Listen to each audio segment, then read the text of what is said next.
Hello there, young explorers.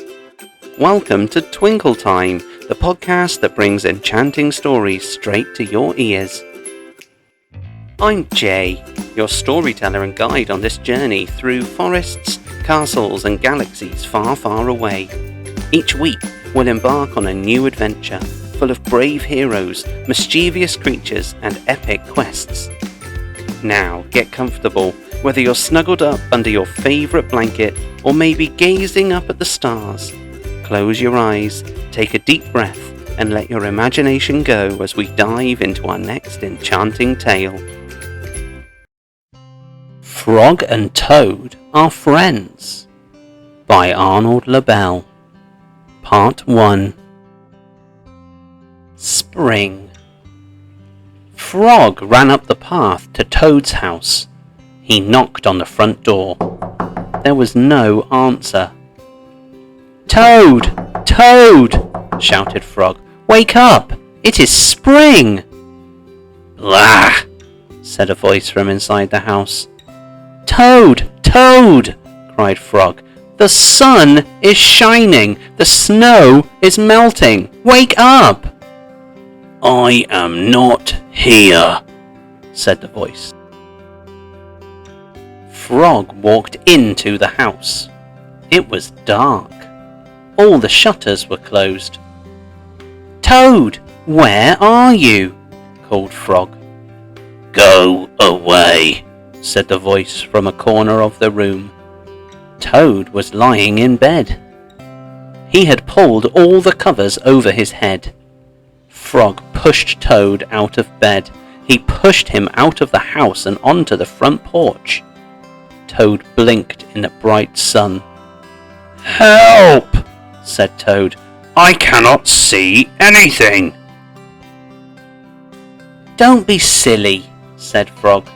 "What you see is the clear, warm light of April, and it means that we can begin a whole new year together, Toad. Think of it," said Frog.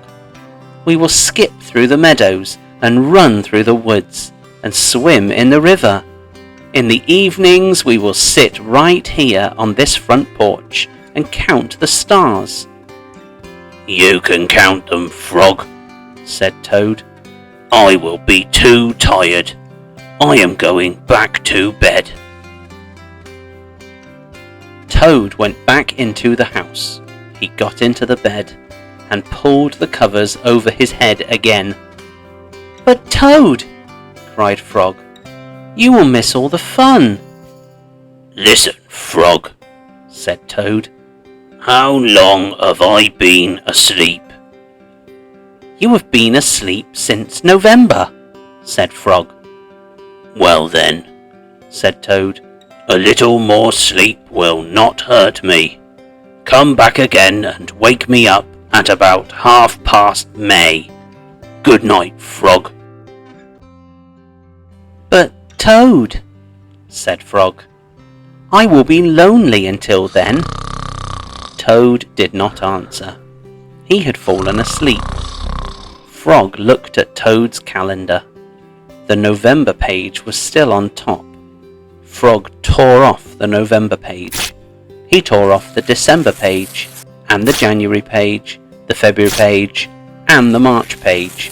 He came to the April page. Frog tore off the April page too. Then Frog ran back to Toad's bed.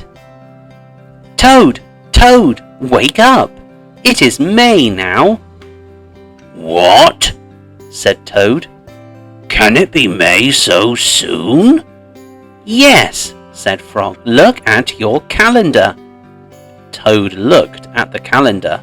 The May page was on top. "Why, it is May," said Toad as he climbed out of bed. Then he and Frog ran outside to see how the world was looking in the spring. The story. One day in summer, Frog was not feeling well. Toad said, "Frog, you are looking quite green." "But I always look green," said Frog. "I am a frog." "Today "You look very green, even for a frog," said Toad. "Get into my bed and rest." Toad made Frog a cup of hot tea. Frog drank the tea, and then he said, "Tell me a story while I'm resting." "All right," said Toad. "Let me think of a story to tell you." Toad thought and thought, but he could not think of a story to tell Frog. "I will go out on the front porch and walk up and down," said Toad. "Perhaps that will help me to think of a story." Toad walked up and down on the porch for a long time, but he could not think of a story to tell Frog.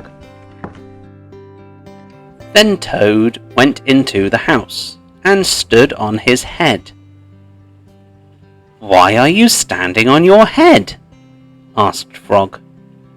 "I hope that if I stand on my head, it will help me to think of a story," said Toad.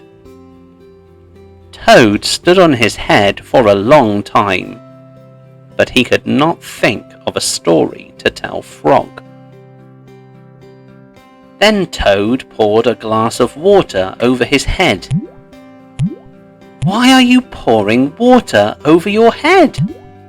asked Frog. "I hope that if I pour water over my head, it will help me to think of a story," said Toad. Toad poured many glasses of water over his head, but he could not think of a story to tell Frog. Then Toad began to bang his head against the wall. "Why are you banging your head against the wall?" asked Frog. "I hope that if I bang my head against the wall hard enough, it will help me to think of a story," said Toad. "I am feeling much better now, Toad," said Frog. "I do not think I need a story any more." "Then you get out of my bed and let me get into it," said Toad, "because now I feel terrible." Frog said, "Would you like me to tell you a story, Toad?" "Yes," said Toad, "if you know one." "Once upon a time," said Frog, "there were two good friends, a frog and a toad. The frog was not feeling well. He asked his friend the toad to tell him a story. The toad could not think of a story. He walked up and down on the porch, but he could not think of a story. He stood on his head, but he could not think of a story. He poured water over his head, but he could not think of a story. He banged his head against the wall, but he still could not think of a story. Then the toad did not feel so well, and the frog was feeling better. So the toad went to bed, and the frog got up and told him a story. The end. "How was that, Toad?" said Frog. But Toad did not answer. He had fallen asleep. Thank you for joining us today, and I hope you enjoyed our story. Until next time, may your dreams be full of wonder. Night night.